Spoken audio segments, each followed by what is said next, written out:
Hi అందరికీ. ఈరోజు మనం చికెన్ కర్రీ చేసుకుందాం. చాలా సింపుల్గా ఈజీగా అయిపోయే చికెన్ కర్రీ చూపిస్తానండి.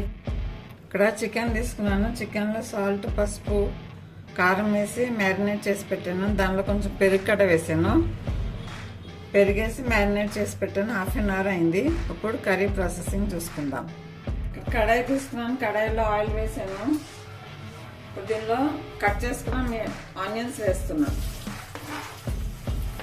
3 ఆనియన్స్ తీసుకున్నానండి. సన్నగా కట్ చేస్తాను, అది వేసేస్తున్నాను. 2-3 పచ్చిమిర్చి కూడా వేస్తున్నా. దీనిలోనే 2 చిన్న బిర్యానీ ఆకు. ఇప్పుడు ఆనియన్స్ మంచిగా కలర్ వచ్చే వరకు ఫ్రై చేసుకోవాలి. గోల్డెన్ బ్రౌన్ అయ్యే వరకు ఫ్రై చేసుకోవాలి. ఆనియన్స్ తొందరగా ఉడకడానికి సాల్ట్ వేస్తున్నాను. మూత పెట్టి ఉడికించుకుందాం. ఎందుకంటే ఆనియన్స్ కలర్ చేంజ్ అయింది, ట్రాన్స్లేషన్ అయిందండి. ఇప్పుడు అల్లం వెల్లుల్లి పేస్ట్ వేస్తున్నాం. 1 స్పూన్ ఫుల్ అల్లం వెల్లుల్లి పేస్ట్. ఈ అల్లం వెల్లుల్లి పేస్ట్ కూడా మంచిగా ఫ్రై అయ్యే వరకు ఫ్రై చేసుకోవాలి. పచ్చివాసన పోయే వరకు ఫ్రై చేసుకోవాలి. ఎందుకంటే ఆనియన్స్ ఫ్రై అయింది. ఇప్పుడు చికెన్ వేస్తున్నా. మ్యారినేట్ చేసుకున్న చికెన్ వేస్తున్నాను.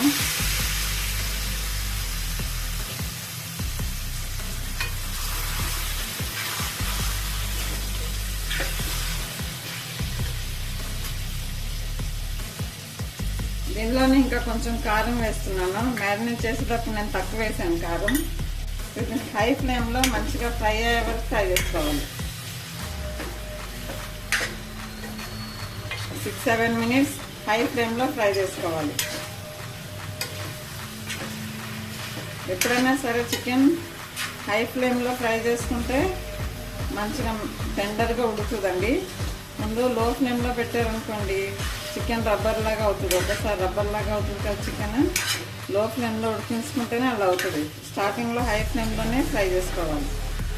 అటు ఇటు తిప్పుకుంటూ హై ఫ్లేమ్లో ఫ్రై చేసుకుంటున్నా. ధనియాల పొడి వేస్తున్నాను. 1 స్పూన్ ఫుల్ ధనియాల పొడి వేసాను. ఇదిగోండి చికెన్ 6-7 మినిట్స్ నుంచి ఉడుకుతుందండి హై ఫ్లేమ్లో. ఇప్పుడు మూత పెట్టి మీడియం ఫ్లేమ్లో ఉడికించుకుందాం. మొత్తం ఎగిరిపోయిందండి. చికెన్లో వాటర్ వచ్చింది కదా, అదంతా ఎగిరిపోయింది. ఇప్పుడు మనం హాట్ వాటర్ వేసుకుంటున్నాను. కొంచెము 1 గ్లాస్ అంతా వాటర్ వేసాను, హాట్ వాటర్.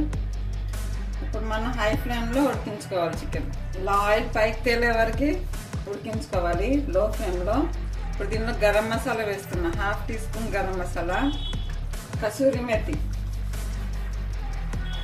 అంతే, చికెన్ కర్రీ రెడీ.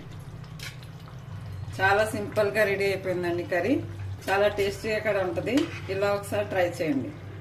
ఇంతకు ముందు చేసానండి చికెన్ కర్రీ. అది లింక్లో పెడతాను, అది కూడా ఒకసారి చూడండి.